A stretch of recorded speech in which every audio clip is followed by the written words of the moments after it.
الحمد لله نحمده ونستعينه ونستغفره ونعوذ بالله من شرور أنفسنا وسيئات أعمالنا من يهده الله فلا مضل له ومن يضلله فلا هادي له وأشهد أن لا إله إلا الله وحده لا شريك له وأشهد أن محمدا عبده ورسوله صلى الله عليه وسلم اللهم صل على محمد وعلى آل محمد كما صليت على إبراهيم وعلى آل إبراهيم إنك حميد مجيد اللهم بارك على محمد وعلى آل محمد كما باركت على إبراهيم وعلى آل إبراهيم إنك حميد مجيد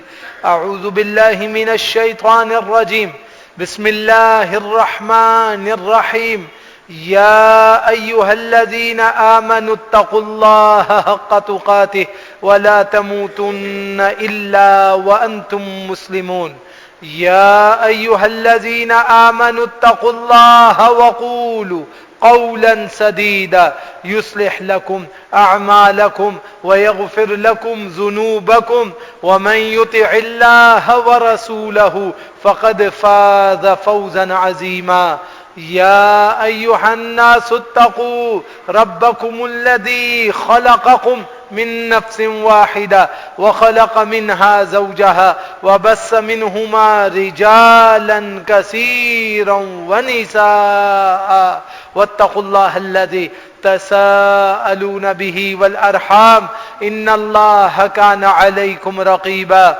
وقال النبي صلى الله عليه وسلم فإن خير الحديث كتاب الله وخير الهدي هدي محمد صلى الله عليه وسلم وشر الأمور محدثاتها وكل محدثة بدعة وكل بدعة ضلالة وكل ضلالة في النار أما بعد أعوذ بالله من الشيطان الرجيم وبوجهه الكريم وسلطانه القديم من الشيطان الرجيم من حمزه ونفخه ونفسه بسم الله الرحمن الرحيم ولا يدخلون الجنة حتى يلج الجمل في سم الخياط اما بعد انتہائی مختصر سی حمد و ثنا کے بعد سورۃ الاعراف آیت نمبر 40 اللہ سبحانہ و تعالی ارشاد فرما رہا ہے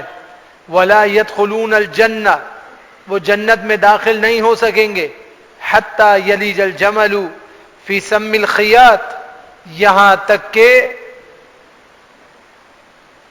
سوئی کے ناکے سے ایک بڑے اونٹ کو گزار دیا جائے.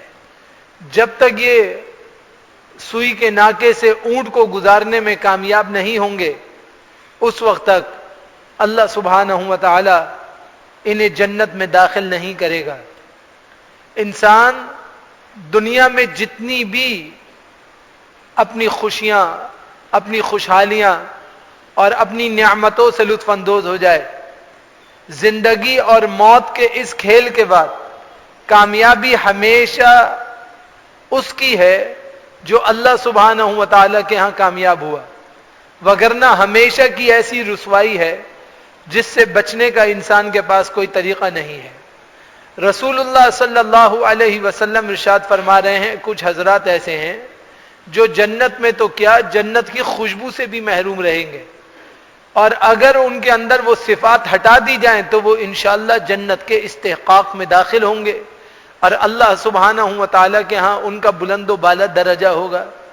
پہلا مسئلہ جناب امام ابی داود رحمہ اللہ اپنی سنن میں ذکر کرتے ہیں. جناب ابو ہریرہ حدیث کے راوی ہیں.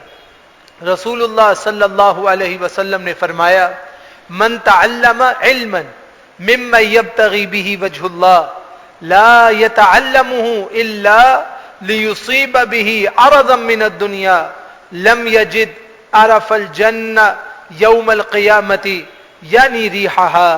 فرمایا جس شخص نے ایسا علم حاصل کیا جس سے اللہ کی رضا اور اللہ کی خوشنودگی حاصل کی جائے، تو یہ کتاب و سنت کا علم، یہ علم سیکھنے اور پڑھنے کا مقصد صرف یہ ہو کہ میں اس سے دنیا کی منفعت اور دنیا کا فائدہ اور دنیا کا استمتاع حاصل کروں گا، ایسا شخص قیامت کے دن جنت کی خوشبو بھی نہیں پا سکے گا۔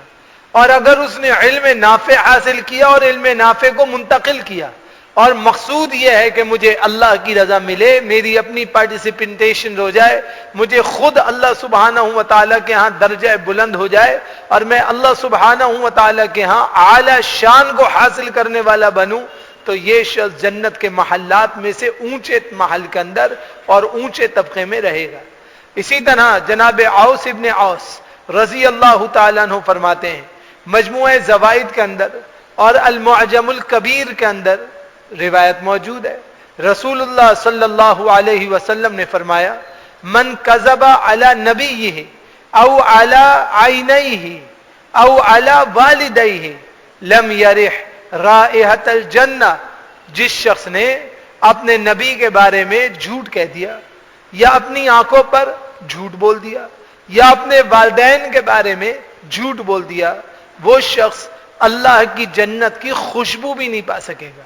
نبی پر جھوٹ بولنا یہ ہے کہ رسول اللہ کی طرف کوئی حکم منسوب کر دیا جائے، نبی پر جھوٹ بولنا یہ ہے کہ رسول اللہ کے بارے میں یہ نسبت کی جائے کہ مجھے خواب میں آئے اور مجھے یہ حکم دے کے گئے، جبکہ یہ حقیقت نہیں تھی۔ آنکھوں پر جھوٹ یہ ہے کہ بن دیکھے خواب بیان کرے، اپنے طرف سے خود ساختہ خواب بنائے اور خود ساختگی کے اندر اس کو پیش کرے کہ میں نے تو یہ خواب دیکھا، مجھے یہ بشارت دی گئی، مجھے ایسے کہا گیا، مجھے ویسے کہا گیا، حالانکہ کچھ بھی نہیں ہوا، سراسر جھوٹ ہے۔ تو اپنی آنکھوں کو وہ سب کچھ دکھا رہا ہے کہ جو حقیقت سے بعید ہے۔ پھر اپنے والدین کے بارے میں جھوٹ بولے کہ والدین کے بارے میں جھوٹ کی کئی اقسام ہیں۔ ایک قسم تو یہ ہے کہ ماں باپ مسلمان ہوں، ان کے بارے میں کہے کہ وہ کافر ہیں۔ ایک صورتحال یہ ہے کہ ماں باپ زندہ ہوں، یہ کہے کہ ماں مر گئی اور باپ مر گیا اور فلاں مر گیا اور ڈھماکہ مر گیا۔ تیسری صورت جھوٹ کی یہ ہے کہ انسان اپنے ماں باپ کا انکار کرے کہ میرا باپ فلاں تھوڑی ہے، میں تو فلاں کی اولاد ہوں، یہ بھی ماں باپ کا انکار ہے۔ اور جو اپنے والدین کا انکار کرتا ہے، رسول اللہ صلی اللہ علیہ وسلم نے فرمایا کہ وہ کفر کرتا ہے۔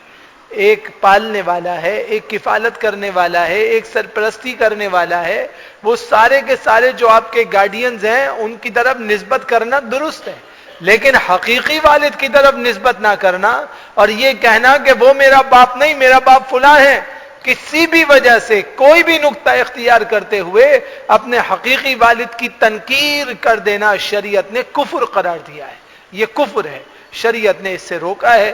ایسا شخص جنت کی خوشبو بھی نہیں پا سکے گا۔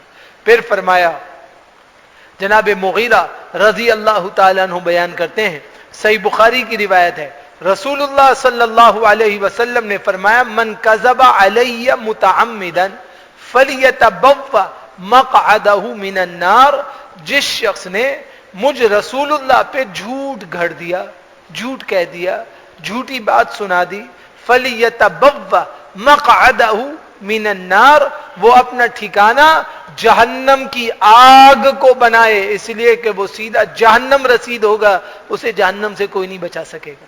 تو اب یہاں پہ کیا مسئلہ فرمایا کہ ایک شخص ایسا ہے جو جھوٹ پہ جھوٹ بولتا ہے، رسول اللہ کے بارے میں فضائل گھڑتا ہے، دین کے بارے میں حدیثیں گھڑ لیتا ہے، اپنے تئیں اپنی سمجھ اپنی سوچ کے حساب سے فیصلہ کرتا ہے، فَلْيَتَبَوَّأْ مَقْعَدَهُ مِنَ النَّارِ، فرمایا کہ اس کا ٹھکانہ جہنم میں ہوگا۔ اب یہاں پہ دو مسئلے ہیں، پہلا مسئلہ یہ کہ حدیث کو گھڑ لینا، دوسرا مسئلہ حدیث کا انکار کر دینا۔ بہت سے حضرات ایسے ہیں، آج کل سوشل میڈیا کے اوپر بہت سے اسکالرز آپ کو ایسے ملیں گے، یا گھومتے پھرتے چلتے پھرتے بہت سے حضرات ایسے ملیں گے جن کا مطالعہ انتہائی ناقص ہے، انتہائی ناقص ترین مطالعہ ہے۔ وہ علماء پہ رد کرنے کے لیے دلائل کی تنکیر کرتے ہیں کہ یہ حدیث اگر بخاری میں بیان کی گئی ہے تو ہمیں تو نہیں ملی، اگر یہ نسائی میں بیان کی گئی ہے تو ہمیں تو نہیں ملی، ابو داود میں بیان کی گئی ہے تو ہمیں تو نہیں ملی۔ کس طرح ڈھونڈتے ہیں؟ اس طرح ڈھونڈتے ہیں جو ڈھونڈنے کا اسلوب نہیں۔ مثلا ایک حدیث کے ہیں انٹرنیشنل لیولز آف نمبرز، ایک ہیں کانٹیننٹل نمبرز، ایک ہیں کنٹری لیولز آف نمبرز، ایک ہوتے ہیں پبلشر نمبرز. اب ایک حدیث کو پبلشر نے اپنے حساب سے ایک نمبر دے کے چھاپا، آپ اس نمبر کو نیٹ پہ جتنا ڈھونڈیں گے کہیں نہیں ملے گا، اور اس موضوع کی کتاب بھی نہیں ملے گی. مثلا اگر ایک حدیث 1256 نمبر صحیح بخاری کی ہے اور یہ نمبر انٹرنیشنل نمبر نہیں ہے بلکہ یہ کنٹری نمبر ہے، یا آپ کے پبلشر کا اپنا کوڈ ہے، اپنا نمبر ہے، اب آپ جب صحیح بخاری کی یہ حدیث ڈالیں گے تو وہاں پہ نہ صحیح بخاری آئے گی نہ یہ حدیث آئے گی، اس لیے کہ انٹرنیشنل نمبرز تو الگ ہیں، وہ جو کتاب کے اندر آپ کے نمبر لکھے ہیں وہ تو الگ ہیں. اب آپ کو حدیث مل نہیں رہی، آپ نے حدیث کو ترجمہ سنا اور ترجمہ سننے کے بعد آپ نے متعلقہ ایک باب لکھا کہ اس موضوع کے اندر یہ حدیث ڈھونڈو، وہ حدیث اس موضوع میں نہیں آئی، آپ نے کہا کہ یہ تو جھوٹی حدیثیں گھڑتے ہیں، یہ تو حدیث بیان ہے ہی نہیں ہے کہیں پہ جس طرح یہ علماء بیان کرتے ہیں، جبکہ وہ اسی کتاب کے دوسرے چیپٹر میں دوسرے مقصد کے لیے موجود ہے. اب اہل علم تو جانتے ہیں، علماء تو جانتے ہیں، صالحین تو پہچانتے ہیں. ایک شخص جس کو کوئی لینا دینا نہیں ہے وہ کیا کرتا ہے؟ حدیثوں کا انکار کر دیتا ہے. یہی ہمارے ہاں سوشل ریلیشن شپ میں ہوتا ہے کہ ہم کیا کرتے ہیں، اگر ایک آدمی کوئی نیک اور صالح بات کہے، ضروری نہیں وہ صحیح ہو یا غلط ہو، ہم آنکھیں بند کر کے اس کی تنقیر کرتے ہیں کہ فلانے نے کہا ہے، وہ اور اس کے گروپ والوں سے میرا اختلاف ہے لہذا ان کی ساری باتیں غلط. سنے بغیر، سمجھے بغیر جھوٹ بول دینا، بغیر تحقیق کیے، بغیر سوچے، بغیر سمجھے جو تنقیر ہے شریعت نے اس سے روکا ہے. یہ بالکل غلط بات ہے کہ ہم تحقیق کیے بغیر، سوچے اور سمجھے بغیر، کھنگالے بغیر، سرچ کیے بغیر یہ کہہ دیں کہ جی یہ تو سب جھوٹ ہے، ہمیں تو نہیں ملا. بھائی آپ کو نہ ملنا اس بات کی دلیل نہیں ہے کہ وہ بات غلط ہے. بات صحیح اور غلط ہونے کے لیے پروفڈ ہوتا ہے، اس کو ڈھونڈنے کے سلیقے ہوتے ہیں. مثال کے طور پر میرا نام منور ہے تو آپ لغت عربیہ میں منور جہاں بھی میم میں دیکھیں گے آپ کو کہیں نہیں ملے گا. منور تو میم سے شروع ہوتا ہے، ڈکشنری میں اردو والی میں میم سے دیکھیں گے تو منور ملے گا، انگلش والی میں ایم سے دیکھیں گے تو منور ملے گا. لیکن عربی زبان میں کیونکہ یہ لفظ عربی کا ہے، آپ میم سے منور ڈھونڈیں گے آپ کو کسی صورت بھی عربی لغت میں منور نہیں ملے گا، اس لیے کہ یہ اصل نور سے ہے، نور ینور تنویر سے ہے. وہاں پہ آپ یا تو تنویر میں دیکھیں گے تو ملے گا یا نون سے نور دیکھیں گے تو اس میں منور ملے گا، میم میں منور ہے ہی نہیں. اب آپ کیا کہیں گے کہ یہ نام تو عربی نہیں ہے، ہم نے تو بہت ڈھونڈا ہمیں نہیں ملا. نہیں، ایسا نہیں ہے. ہوتا یہ ہے کہ ہمیں علم نہیں ہوتا تو ہم علم نہ ہونے کی بنا پر تنقیر کر دیتے ہیں. شریعت اسی بات کو منع کرتی ہے کہ جاہلوں والی بات نہیں کرو. جاہلوں والی بات یہ ہے کہ بغیر سوچے، بغیر سمجھے، آنکھیں بند کی اور منہ کھولا کہ غلط ہے غلط ہے غلط ہے. ایسا نہیں ہوتا. اگر آپ نے کسی بات کو غلط کہنا ہے تو پروف لاؤ، ایویڈنس لاؤ. اگر آپ نے کسی بات کو صحیح کہنا ہے تو پروف لاؤ، ایویڈنس لاؤ. آنکھیں بند کر کے نہ یقین کرو، آنکھیں بند کر کے نہ تنقیر کرو. اس بات سے اپنے آپ کو بچاؤ کیونکہ مسلمان اس قسم کی باتوں کو نہیں کرتا. اور جب دین کی بات آئے، اللہ کی بات آئے، اس کی شریعت کی بات آئے، اس کے رسول کی بات آئے تو مسلمان 100 دفعہ سوچتا ہے کہ میں کہیں ایسا تو نہیں کہ ایسی بات کہہ رہا ہوں جو نہ ہو. مثال کے طور پر آپ کو ایک آیت یاد نہیں آ رہی اور آپ کے ذہن میں اس کا خاکہ ہے تو آپ یہ کہنے کے بجائے کہ اللہ نے یوں کہا ہے، یہ جھوٹ ہو جائے گا کیونکہ اللہ نے تو ایسا نہیں کہا ہے جیسا آپ کہہ رہے ہیں. تو آپ کو کیسے کہنا چاہیے کہ اللہ نے جو فرمایا ہے اس کی تشریح اور اس کا مفہوم اس طرح ہے. اب آپ اپنی بات کر سکتے ہیں، وہ جائز ہے. آپ کی بات غلط نہیں ہے. آپ کی وہ بات جو آپ اللہ کی طرف نسبت کر رہے ہیں اگر وہ اللہ نے نہیں کی تو جھوٹ ہے. لہذا آپ کو کیا کہنا چاہیے کہ ہمارے علم کے مطابق اللہ کے فرمان میں ایک آیت ہے جس کی تشریح ایسے ہے، جس کا مفہوم ایسے ہے تاکہ الفاظ کے ہیر پھیر میں آپ پر کفر نہ آئے، آپ پر تنقیر نہ آئے، آپ کے اوپر انکار کرنا واجب نہ آئے. اس بات کا لحاظ رکھیں. اسی طرح بہت سی احادیث ایسی ہوتی ہیں جو سنی سنائی ہیں، جیسے مشہور ایک ایسی قسم ہے جس کو کئی محدثین بیان کریں، لیکن مشہور محدثین کے ہاں ایک ایسی قسم ہے جو مشہور علی الالسنہ ہوتی ہے. یہ حسن درجے سے بھی نچلے طبقے کی روایت ہے جو لوگوں کی زبانوں پہ ہے مگر حقیقت نہیں. مثال کے طور پر ایک مثال لے لیجئے، یونیورسٹیز کے دروازے پہ لکھا ہوتا ہے انا مدینۃ العلم و علی بابوہا. اکثر یونیورسٹیوں پہ یہ بات درج ہوتی ہے کہ رسول اللہ نے فرمایا صلی اللہ علیہ وسلم میں علم کا شہر ہوں، علی اس کے دروازے ہیں. اس قسم کی کوئی روایت ہے ہی نہیں، یہ کوئی روایت نہیں. مشہور ہے، مشہور علی الالسنہ ہے، زبانوں پہ مشہور ہو گئی، چل رہی ہے. ایک بہت مشہور روایت ہے، اکثر یونیورسٹیوں پہ ان کے بیسک مین کیمپسز میں درج ہوتی ہے. کیا ہے؟ علم حاصل کرو، اطلب العلم، تم علم حاصل کرو، اگرچہ تمہیں چین جانا پڑے، تم وہاں تک بھی جانا پڑے تو جاؤ اور علم حاصل کرو. یہ روایت بھی صحیح نہیں ہے، وہ تو روایت ہی نہیں ہے، یہ روایت ہے مگر صحیح نہیں ہے. تو اب آپ کو کیا کہنا چاہیے کہ رسول اللہ کی احادیث ہیں جس کی تشریح اس طرح ہے کہ دور تک فاصلہ کرنا پڑے تو جاؤ اور علم حاصل کرو. یہ آپ کا قول ہے، اس میں نہ قرآن کی تنقیر ہے، نہ حدیث کی تنقیر ہے، نہ اللہ کی نافرمانی ہے، نہ رسول اللہ کی نافرمانی ہے. لیکن جب آپ نے نسبت کر دی قول کی، اپنے الفاظ کی، اپنی حدیث کی اللہ کی طرف یا اس کے رسول کی طرف، تو یہ واضح انکار ہے کہ آپ نے اللہ کے نبی پر وہ بات کہہ دی کہ جو انہوں نے نہیں فرمائی تھی. تو فَلْيَتَبَوَّأْ مَقْعَدَهُ مِنَ النَّارِ کے تحت یہ آدمی کو جہنم میں گھسیٹنے کے لیے کافی ہوگی. لہذا انسان کو چاہیے کہ انسان اس میں احتیاط کرے. اگر کوئی بات کہنی ہے تو کہے بھائی ہم نے سنا ہے، اس کا مفہوم ایسا ہے، اس کی تشریح ایسی ہے. یہ کبھی الفاظوں کی نسبت بغیر تحقیق کے نہ کرے، کیونکہ ضروری نہیں کہ ایک عالم بھی ہمیشہ صحیح بولے. بہت دفعہ انسان ہے شیطان بہکا دیتا ہے، عالم کہنا کچھ چاہتا ہے، نسبت حدیث کی قرآن کی طرف کر دیتا ہے اور قرآن کی حدیث کی طرف کر دیتا ہے. تو اس میں مراجعت کا طبقہ کیا ہے؟ مراجعت کی نوعیت یہ ہے کہ جیسے ہی انسان کو پتا چلے مجھ سے غلطی ہوئی، اعلان کر دے کہ بھائی یہ غلطی ہو گئی، یہ بات یوں نہیں یوں تھی. آسرا نہ کرے، اسی لیے کہ دنیا کی کوئی حقیقت اللہ سبحانہ و تعالیٰ کے سامنے نہیں ہے. اللہ سبحانہ و تعالیٰ کی بہت بڑی شان ہے، تو اللہ سبحانہ و تعالیٰ کے لیے اقرار کرے کہ بھائی یہ غلطی ہو گئی، صحیح بات وہ نہیں جو میں نے کہی، صحیح بات وہ ہے جو اللہ نے کہی یا اس کے رسول نے کہی.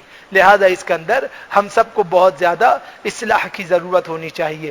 جناب معقل بن یسار رضی اللہ تعالیٰ عنہ حدیث کے راوی ہیں، صحیح بخاری کی روایت ہے. اللہ کے نبی علیہ السلام فرما رہے ہیں ما من عبد استرعاہ اللہ رعیہ فلم یہتھا بنصیحۃ الا لم یجد رائحۃ الجنہ. جب اللہ کسی بندے کو کسی رعایت کا حاکم بناتا ہے، وہ خیر خواہی کے ساتھ اس کی حفاظت نہیں کر سکتا تو جنت کی خوشبو بھی نہیں پائے گا. ہر وقت مہنگائی کا بم، ہر وقت مشکلات کو، ہر وقت تکالیف کو سر پہ مسلط کر دیا جائے اور بہانے ڈھونڈے جائیں لوگوں کا جیون، لوگوں کی زندگی دو بھر کرنے کے لیے. فرمایا ایسے حکمران جنت کی خوشبو بھی نہیں پا سکیں گے. یہ کوئی پولیٹیکل ڈیبیٹ نہیں ہے، مسئلہ ہے. حاکم بننا اسی لیے ناپسندیدہ ترین مسئلہ ہے. شریعت میں رسول اللہ صلی اللہ علیہ وسلم نے اپنے صحابہ کو نام لے لے کر کہا کہ دو بندوں میں بھی اگر تمہیں امیر بنایا جائے تو امیر بننے سے انکار کر دینا، معذرت کر لینا اور ذمہ داری نہ اٹھانا. اس لیے کہ جو شخص ذمہ داری مانگنے پر دیا جاتا ہے وہ ایسا ہے کہ اسے الٹی چھری سے ذبح کر دیا گیا، کہ نہ وہ ذبح ہوگا نہ اسے چین آئے گا. یہ بہت بڑا مسئلہ ہے.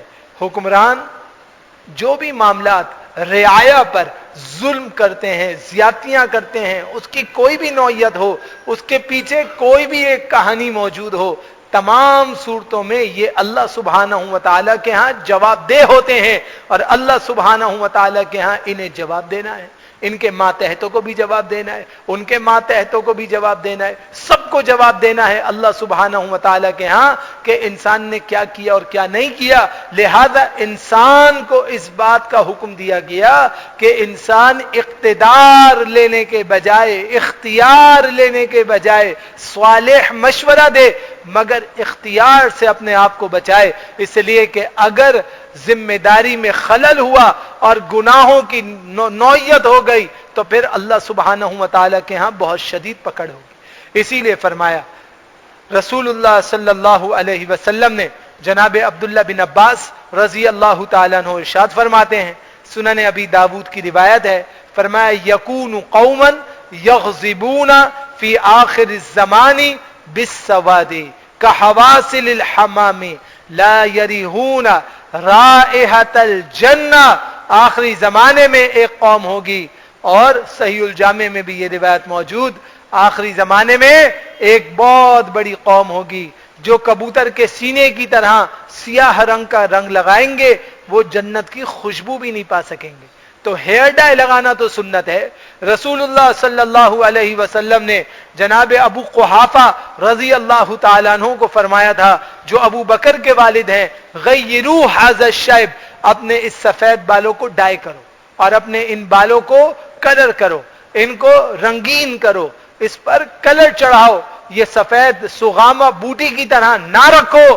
مخالفت کرو ان لوگوں کی جو اپنی داڑھیوں کو، اپنے بالوں کو سفید رکھتے ہیں. تم ہیئر ڈائی یوز کرو، لیکن ہیئر ڈائی یوز کرنے میں ایک احتیاط ہے. وہ احتیاط یہ ہے کہ آپ اورینٹل بلیک کلر، جس کو جیٹ بلیک کلر کہتے ہیں، اس سے احتیاط کیجئے. اس کے سوا جو کلر لگانا ہے لگائیے، کوئی حرج نہیں، اور قطعی طور پہ کوئی منع نہیں ہے. لیکن اورینٹل بلیک کلر لگانا، جیٹ بلیک کلر لگانا شریعت میں منع کیا گیا ہے، اس لیے کہ یہ سراسر دھوکہ ہے. اب لوگوں نے اس میں مختلف تعویلات کی ہیں. ہمارے ایک استاد ہیں غلام مصطفیٰ ظہیر امن پوری حفظہ اللہ تعالی علیہ، یہاں بھی ایک دفعہ جمعہ پڑھا کے تشریف لے جا چکے ہیں. وہ کہتے ہیں کالے کلر میں کوئی حرج نہیں. بہت سے حضرات کہتے ہیں کہ دشمن کو رعب میں رکھنے کے لیے، اپنی عمر کو کنٹرول میں دکھانے کے لیے اگر کالا رنگ لگایا جائے تو کوئی حرج نہیں. مگر کیا ہمارے پاس کالے رنگ کی کوئی دلیل ہے؟ کوئی دلیل نہیں. کیا ہمارے پاس عقلی دلائل ہیں؟ عقلی دلائل وہاں استعمال کیے جا سکتے ہیں جہاں پر آپ کے پاس نص قطعی نہ ہو. جب نص صریحہ قرآن یا حدیث سے ہو تو پھر اس کے مقابلے میں باقی باتوں کی حیثیت نہیں رہتی. لہذا سفید بال ہوں سر کے یا داڑھی کے، آپ کو چاہیے آپ ڈائی یوز کریں، اس میں کوئی حرج نہیں. لیکن چونکہ کالے رنگ سے منع کیا گیا ہے تو اورینٹل بلیک کے سوا جو کلر لگانا چاہیں لگائیں. شریعت نے بالکل منع نہیں کیا ہے، اس سے نہیں روکا ہے، اس میں کسی قسم کی کوئی مخالفت شریعت نے نہیں کی ہے. رسول اللہ صلی اللہ علیہ وسلم کے صحابی ہیں جناب عبداللہ بن عمر رضی اللہ تعالی عنہ، فرماتے ہیں، صحیح بخاری کی روایت ہے، من قتل نفسا معاہدا لم یرہ رائحۃ الجنہ وَإِن يَرِيحَهَا لَيُوجَدُ مِن مَّسِيرَةِ 40 عامًا، جس نے کسی ایسے آدمی کو قتل کیا جس کے ساتھ حکومت نے معاہدہ کیا ہے کہ ہم ان کی جان، مال، عزت، آبرو کا تحفظ کریں گے. اب ایک آدمی جاتا ہے اور ایسے آدمی کو قتل کر دیتا ہے، یعنی ذمہ کو قتل کر دیتا ہے. فرمایا وہ شخص جنت کی خوشبو بھی نہیں پا سکے گا، جبکہ جنت کی خوشبو 40 سال کی مسافت دور سے آنا شروع ہو جاتی ہے. یہ جنت کی خوشبو بھی نہیں پا سکے گا. آپ دیکھیے ہمارے ہاں وحشیت، درندگیت اس قدر بڑھ گئی ہے کہ روزانہ کسی نہ کسی کو قتل کیا جا رہا ہے، کسی کو نماز کی جگہ پہ، کسی کو مکانات میں، کسی کی عزت دری کی جا رہی ہے، کسی کی عصمت دری کی جا رہی ہے. لوگوں کی جان، مال، عزت، آبرو محفوظ نہیں. جو شخص بھی اس قسم کی درندگی کرے گا، شریعت کہتی ہے کہ وہ جنت تو کجا جنت کی خوشبو بھی نہیں پا سکے گا. لہذا قانون اپنے ہاتھ میں نہیں لینا چاہیے، چاہے قانون نافذ کرنے والے اعلیٰ درجے کے ایمان والے ہوں یا صرف نام لیوے مسلمان ہوں. قانون اپنے ہاتھ میں نہیں لینا چاہیے، کسی کے بارے میں فیصلہ خود نہیں کر لینا چاہیے. اپنی سوچ کے مطابق کسی پر جزا اور فضا کی تنفیذ کا حق کسی شخص کو نہیں، سوائے اس کے کہ جو صاحب الامر ہو، جس کے ہاتھ میں اختیار ہو، جو صاحب معاملہ ہو، جو کسی بھی معاملے کی تنفیذ کا اہل ہو. اس کے سوا کسی کے پاس چونکہ یہ اختیار نہیں ہوتا. لہذا مسلمانوں کو چاہیے کہ کسی کے بارے میں کوئی حد لگانے سے پہلے، کسی کی تضریب سے پہلے، کسی کی تشدید سے پہلے، کسی کی تقتیل سے پہلے 1,00,000 دفعہ سوچیں کہ یہ عمل شریعت کی مخالفت میں ہے، شریعت نے اس بات سے روکا ہے، لہذا اس کام سے خود کو بچانے کی کوشش کریں تاکہ تعلیمات شریعہ کے موافق عمل ہو۔ اللہ سبحانہ و تعالی سے دعا کرتا ہوں رب ذوالجلال ہم سب کو جنت اور جنتیوں والی صفات اختیار کرنے کی توفیق عطا فرمائے، اور جن چیزوں سے جنتی محروم کر دیے جائیں گے اور جن چیزوں کی بنا پہ جنت سے محرومی کر دی جائے گی، اللہ سبحانہ و تعالی ان تمام باتوں سے ہم سب کو بچنے کی توفیق عطا فرمائے۔ اقول قولی ھذا استغفر اللہ لی ولکم ولسائر المسلمین۔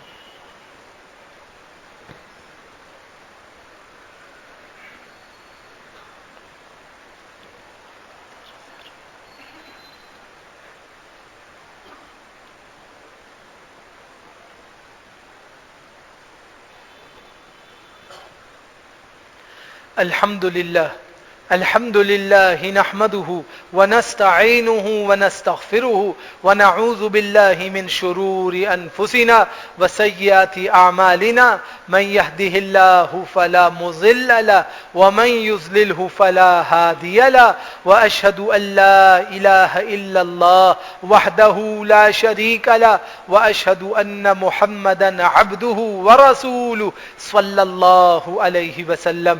اللهم لا مانع لما أعطيت ولا معطي لما منعت ولا ينفع ذا الجد منك الجد، اللهم ربنا آتنا في الدنيا حسنة وفي الآخرة حسنة وقنا عذاب النار، رب ارحمهما كما ربياني صغيرا، رب ارحمهما كما ربياني صغيرا، اذهب البأس رب الناس واشف أنت شافي لا شفاء إلا شفاؤك شفاء لا يغادر سقما۔ أما بعد، قال النبي صلى الله عليه وسلم أيما امرأة سألت زوجها طلاقا في غير ما بعث فحرام عليها رائحة الجنة۔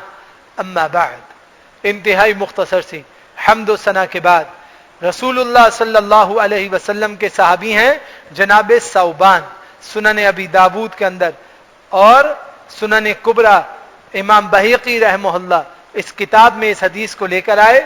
رسول اللہ صلی اللہ علیہ وسلم فرماتے ہیں جس عورت نے بغیر کسی شرعی عذر کے اپنے خاوند سے مطالبہ کیا کہ مجھے آپ کے ساتھ نہیں رہنا ہے، مجھے خلا چاہیے، مجھے طلاق چاہیے، کوئی وجہ نہیں ہے، اب اس کو شوہر پسند نہیں آ رہا ہے، فرمایا اس پر جنت کی خوشبو حرام کر دی جاتی ہے جو بلا وجہ یہ مطالبہ کرے۔ مطالبے کی وجوہات کیا ہیں؟ مطالبے کی وجوہات یہ ہیں کہ انسان جو خود کھا سکتا ہو اپنے اہلیہ کو اتنا نفقہ نہ دے، انسان جس حیثیت میں خود لباس پہن سکتا ہو اپنی اہلیہ کو اس مقصد میں لباس فراہم نہ کرے، انسان جس حیثیت میں خود رہائش اختیار کر سکتا ہو اپنی اہلیہ کو ویسی رہائش نہ دے، بد زبان ہو، بد ذات ہو، مار پیٹ کرتا ہو، حقوق سے تجاوز کرتا ہو، حرام کام پر ابھارتا ہو، عبادت التام میں رکاوٹ بن جاتا ہو، اللہ کے ذکر سے نفرت کرتا ہو، یا علی الاعلان کفریہ مجلسوں میں جاتا ہو اور کفریہ نظریات رکھتا ہو، ایسے تمام حضرات سے خلا لینا شرعی طور پہ جائز ہے۔ شوہر ایسا ہو اپنی اہلیہ کی جائز ضرورت جو اس کی جسمانی اور جنسی ضروریات ہے وہ پوری نہ کر سکتا ہو تو مہلت کے بعد اگر پھر بھی کوئی سدھار پیدا نہ ہو تو عورت خلا کا مطالبہ کر سکتی ہے۔ اس کے علاوہ خلا کا مطالبہ کرنا کہ میں نہیں رہ سکتی تمہاری ماں کے ساتھ، تمہاری بہنوں کے ساتھ، میں نہیں رہ سکتی تمہارے خاندان کے ساتھ، تم ایسے، تمہارا خاندان ایسا، یہ سب شیطانی باتیں ہیں، ساری شیطانی باتیں، اس لیے کہ ان سب کا حل نکل سکتا ہے، کوئی ایسی بات نہیں ہے جس کا حل نہ نکلتا ہو۔ لہذا خاتون کا یہ بات کہنا کہ مجھے اس بات پہ خلا چاہیے کہ تم مجھے اچھے نہیں لگتے، یہ بات غلط ہے۔ اسی طرح یہی حکم عورت کے ساتھ ہیں کہ آپ اہلیہ کو طلاق دے سکتے ہیں، نمبر 1 جب وہ بدذات ہو، نمبر 2 بد کردار ہو، نمبر 3 بد زبان ہو، نمبر 4 بد اخلاق ہو، بلا وجہ تشددانہ معاملات کے اندر مبتلا ہو جاتی ہو، تو پہلے اصلاح کرنی ہے، خوب اصلاح کرنی ہے. اگر اصلاح کی صورت نہ نکلے پھر عزت سے اسے ایک دفعہ کہہ کر اپنے نکاح سے فارغ کرنا ہے. شوہر کا بیویوں پہ ہاتھ اٹھانا، مار پیٹ کرنا، تشدد کرنا، گالم گلوچ کرنا اور پھر انہیں طلاقیں دینا، یہ سب غیر انسانی اور غیر فطری معاملات ہیں. ان سے اجتناب کی ضرورت ہے.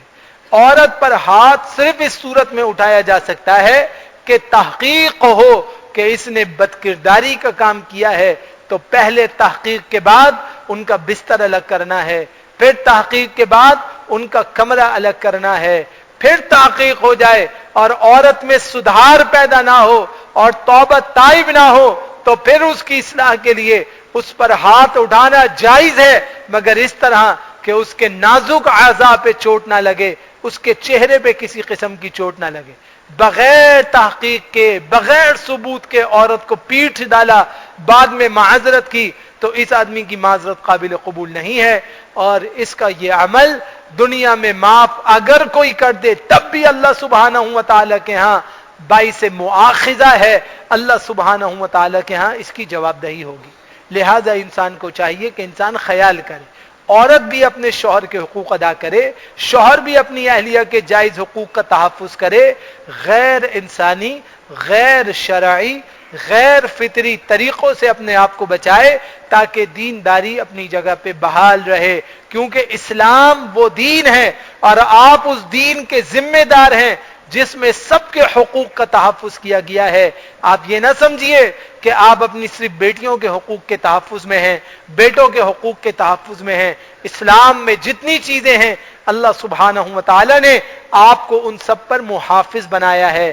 لہذا آپ کی ذمہ داری ہے کہ آپ خود بھی اصلاح کریں اور دوسروں کی بھی اصلاح کروائیں تاکہ کما حقہ شریعت کے اوپر مکمل پاسداری کی جا سکے.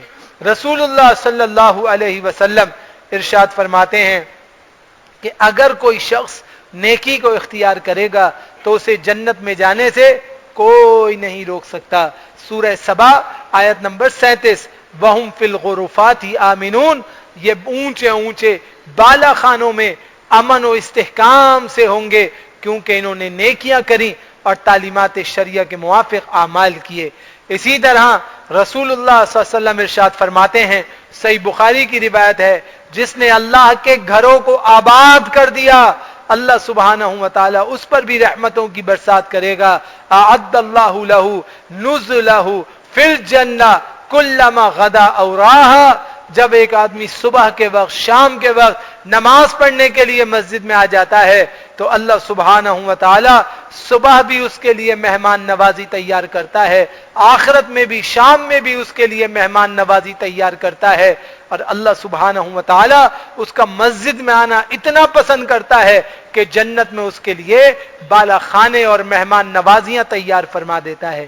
لہذا انسان کو کیا چاہیے؟ انسان عبادت کے لیے مسجد میں جائے، نماز پڑھے، کوشش کرے، اپنے اخلاق کو بہتر کرے. سنن ابی داؤد کی صحیح روایت، وَبِبَيْتٍ فِي أَعْلَى الْجَنَّةِ لِمَنْ حَسَنَ خُلْقَهُ. اللہ تعالی جنت میں بہت اونچا مقام اس آدمی کے لیے تیار کرتا ہے جس کے اخلاق کریمانہ ہو، معزز ترین اخلاق والا ہو. اللہ سبحانہ و تعالی ان کے لیے بالا خانے تیار فرماتا ہے. تو ہم سب کو کوشش کر کے اپنے اخلاق اور اپنے کردار کو صحیح کرنے کی ضرورت ہے، کیونکہ کوئی چیز مشکل نہیں ہے. دیکھیے اگر ہم میں یا مجھ میں یا آپ میں کسی چیز کی کمی ہے تو بہتر مسلمان وہ ہوتا ہے جو اپنی اصلاح کر لیتا ہے اور اپنے معاملات کی فکر کر لیتا ہے اور اپنے آپ کو صحیح مینٹالٹیز کے اندر داخل کر لیتا ہے. تو ہم سب کو چاہیے اپنے انداز، اپنی فکر، اپنی کیفیات، اپنی سوچ، اپنے تدبرانہ فہم اور اپنے دل میں تغیر پیدا کریں، دین کی طرف مائل ہوں، گناہوں کو چھوڑیں، اخلاق کریمانہ کو قبول کریں، رحمت الہیہ میں داخل ہوں تاکہ تعلیمات شریعہ کے موافق عمل ہو جائے. کیونکہ انسان ایک ایسا عمل کرتا ہے جس کی وجہ سے بہت اونچا جاتا ہے. وہ عمل کیا ہے؟ سورہ فرقان آیت نمبر 75، اولئک یجزون الغرفہ بما صبروا فرمایا کہ وہ لوگ جو صبر کرتے ہیں نا مصائب پر، اللہ تعالیٰ ان کے لیے بہت بلند و بالا درجہ عطا فرما دیتا ہے۔ تو مسلمان جزا فضا نہیں کرتا، رونا پیٹنا نہیں کرتا، بلکہ مسلمان ڈیبیٹ کرتا ہے، گزارش کرتا ہے، بات چیت کرتا ہے، مسئلوں کا حل نکالتا ہے۔ اسی میں انشاءاللہ تعالی اس کے لیے خیر کے دریچے نازل ہوتے ہیں۔ اللہ سے دعا کرتا ہوں رب ذوالجلال مجھے آپ کو ہم سب کو کما حقہ مکمل شریعہ پہ مضبوط عمل کرنے کی توفیق عطا فرمائے۔